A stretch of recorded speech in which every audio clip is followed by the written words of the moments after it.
Welcome to Unite. The brand starts.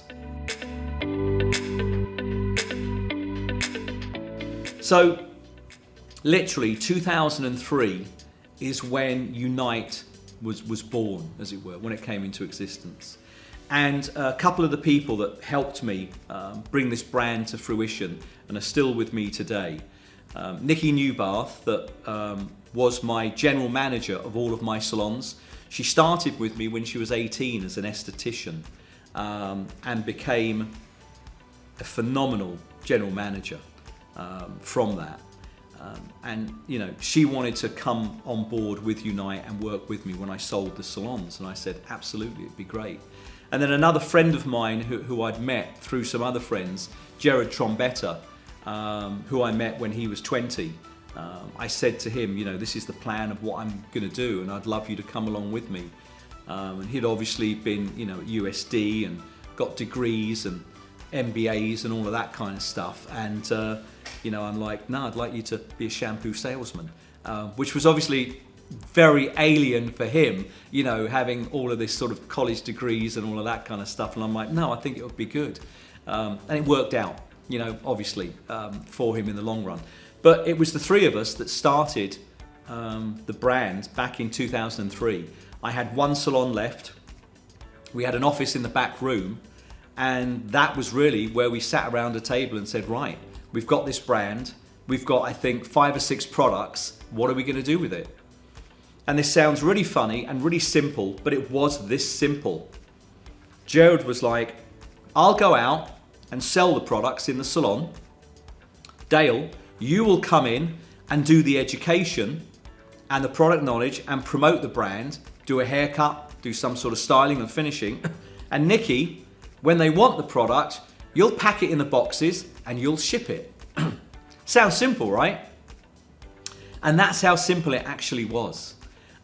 We started out of my garage first because that's all we could afford. Then we went to a lock-up warehouse, and if we didn't get the product shipped out by 6 o'clock at night, they either locked us in or locked us out. So we had to get that done very quickly. And then we got to a point where we could afford a warehouse. Not in a great area, pretty dodgy area, but it was all we could afford.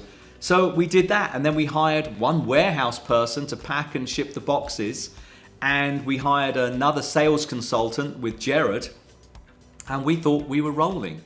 And then we just sort of tried to get into as many salons as we could.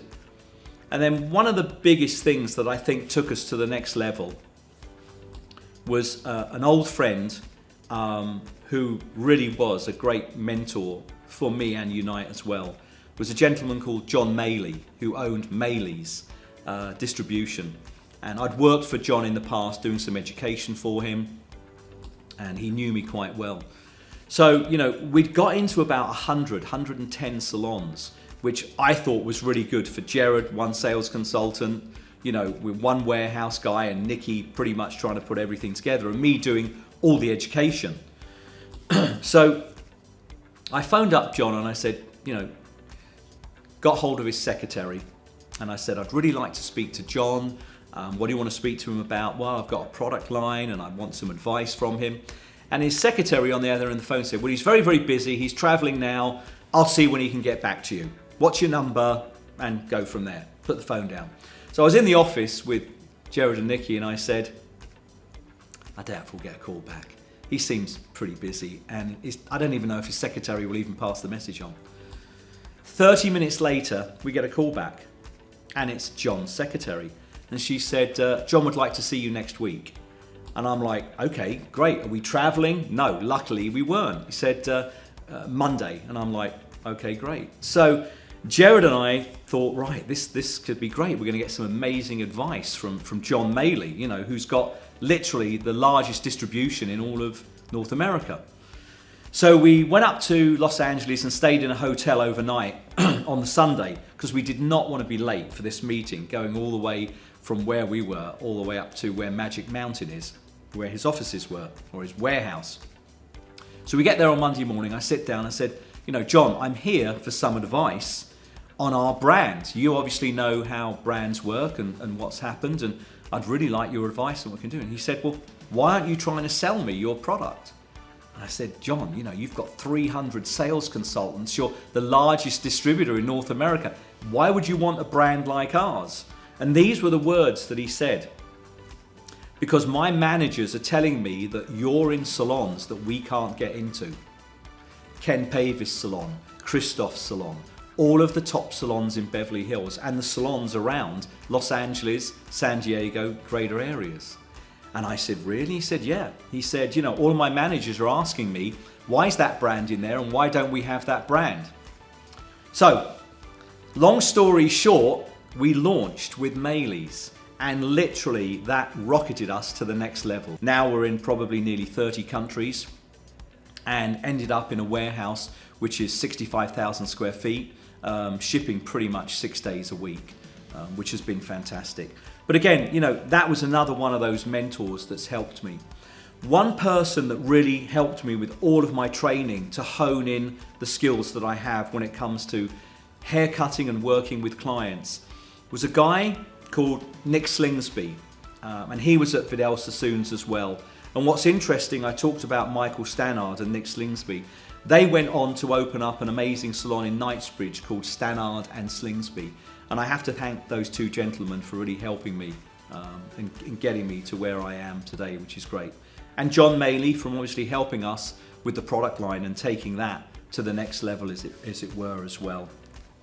Things that have really happened in the journey that I've taken, I've never given up. We've obviously been through some very hard times. I mean, next year will be our 20th year that we've had this brand. In the beginning, the first 6-7 years, we could have gone bankrupt maybe 4 times, but I stuck at it. I said, you know what, we've got to stick at this. It's a great brand. We're doing the right thing. The product performs. We're working with not only the consumer, but hairdressers to build them as well. We've got to keep going on doing this. And somehow, magically, something always happened to make us move forward, which makes me believe that now into our 20th year that we're coming into next year, this brand was meant to be. And it was meant to be a brand that hairdressers get behind, and it was meant to be a brand that succeeds. And it really comes from the team that you build around you as well. So whenever you're thinking about starting your own brand, think about the team that's going to be around you. Think about mentors that have helped you and mentors in the future that can help you move on as well. I still today have mentors that I work with, that I talk with, and ask them about things that they've done in their brands and their businesses. And some of them have got multi-million dollar brands that they work in. And certain things that you think can be a challenge can really be very, very simple. It's just working things out black and white, taking out the grey area, which I always talk about, and just literally simplifying things, to make them work. So getting the right people around you, surrounding yourself with the right people is very important. I think outside of your brand as well, this sounds funny, but I heard it a long time ago and it's actually quite true. Surrounding yourself with successful people actually helps you become successful as well, because you look at what they're actually doing to become successful, and you look at those people and see what they do in their day-to-day activities that makes them successful as well. And I guarantee you, none of them are lazy. All of them have discipline, all of them are sacrificed, and all of them have a passion for what they do. And that's really what it takes.